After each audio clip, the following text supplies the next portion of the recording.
वजीर खारजा बिलावल भुट्टो जरदारी जापान के सरकारी दौरे पर टोक्यो पहुंच गए। पाकिस्तानी सफीर रजा बशीर तारड़ और जापानी वजारत खारजा के हुकाम ने इस्तकबाल किया।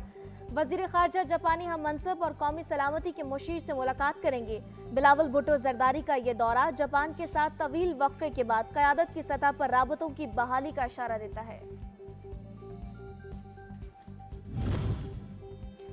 पाकिस्तान और बैनुल-अक़वामी मालियाती फंड के माबैन $3 अरब का स्टैंड बाय अरेंजमेंट मुआहिदे से मुल्की मईशत पर मुस्बत असरात मुरतब होंगे।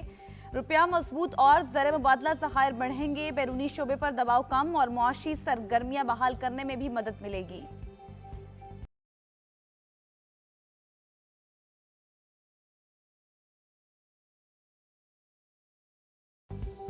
IMF कर्ज मुआहदे के आफ्टर शॉक्स, अवाम पर हुकूमत का मजीद बोझ, गैस बिजली मजीद महंगी होने का खदशा। हुकूमत IMF की एक और शर्त पूरी करने को तैयार। बिजली की बुनियादी टैरिफ में तकरीबन ₹4 फी यूनिट और गैस के टैरिफ में 50% तक इजाफे की समरी अरसाल। हतमी फैसला विफाकी काबीना करेगी।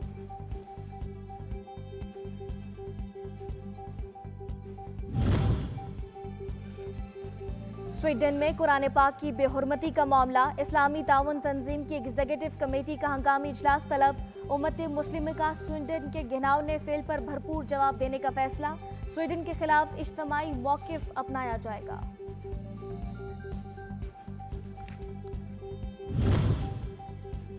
मुसलमान अपनी मुक़द्दस किताब की बेहुरमती को किसी सूरत में बर्दाश्त नहीं करेंगे। इस्लामोफोबिया के तदारुक के लिए उम्मत मुस्लिमा को यकजहती का मुजाहरा करने की ज़रूरत है।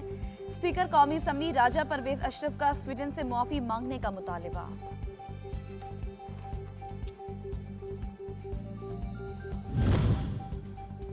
इस्लामी जमहूरिया पाकिस्तान और सऊदी अरब के अवाम के दरमियान अजीम रिश्ते की एक नहायत ही खूबसूरत अलामत। दो भाइयों के चेहरों पर पुर-रौनक और प्यार भरी मुस्कुराहट से बढ़कर रिश्ता मोहब्बत का इजहार नहीं हो सकता। सदर डॉक्टर आरिफ अलवी ने ट्विटर पर सऊदी वली अहद मोहम्मद बिन सलमान के साथ मुलाकात की तस्वीर शेयर कर दी।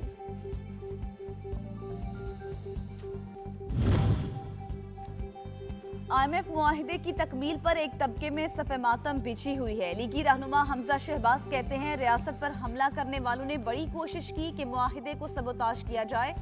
वज़ीर आज़म शहबाज शरीफ और उनकी टीम की अनथक मेहनत से मुआशी बहरान पर काबू पाने में मदद मिलेगी। मुल्क में इस वक्त इंतशार और अफरा तफरी है। मुआशी अदम इस्तेहकाम की वजह सियासी अदम इस्तेहकाम है। तर्जुमान इस्तेहकाम पार्टी फिरदौस आशिक अवान कहती हैं, ये पार्टी दिलों को जोड़ने के लिए बनाई गई है। ईद के बाद हमारी पार्टी सियासी मैदान में खेलने जा रही है। पाकिस्तान और भारत के दरमियान कैदियों की फहरिस्तों का तबादला। भारत की जेलों में कुल 417 पाकिस्तानी कैद, जिनमें 343 आम शहरी और 74 माहीगीर शामिल हैं। पाकिस्तान में 308 भारतीय कैदी हैं, 42 आम शहरी और 266 माहीगीर शामिल। पाकिस्तान और भारत हर साल 1 जनवरी और 1 जुलाई को कैदियों की फहरिस्तें पर तबादले ख्याल करते हैं। साबिक सदर आसिफ अली जरदारी का ईद पर सिंध के शहर लाड़काना, दादू, शहदाद कोट और कंबर के मुतादिद इलाकों में बिजली की बंदिश का नोटिस। आसिफ अली जरदारी को वज़ीर तवानाई सिंध को लाड़काना समेत तमाम मुतासरा अजला की बिजली फौरी बहाल करने के लिए इक़दामात करने की हिदायत। मरी में स्याहों की तादाद में मुसलसल इजाफा। जिले इंतजामिया ने मरी में गाड़ियों का दाखिला आर्जी तौर पर बंद कर दिया। मजीद गाड़ियों के दाखिले की गुंजाइश नहीं। ये फैसला स्याहों की हिफाजत और सहूलत के लिए किया गया। चीफ ट्रैफिक पुलिस मरी तैमूर खान, ईद के 3 दिन के दौरान गलियात में 53,000 गाड़ियों में 2 लाख स्याह दाखिल हुए। रावलपिंडी कंटोनमेंट बोर्ड का अलाइशे ठिकाने लगाने का अमल ऑपरेशन मुकम्मल। 3 रोज में 3300 टन अलाइशों को ठिकाने लगाया गया। 650 शिकायत का फौरी अजाला किया गया। कैंट के तमाम इलाकों को कंट्रोल रूम से डिजिटल तरीके से मॉनिटर किया गया। और वर्ल्ड कप क्वालिफायर सुपर 6 मरहले में श्रीलंका ने नीदरलैंड्स को हरा दिया। धनंजय डी सिल्वा की 93 रन की शानदार innings man of the match भी करार पाए।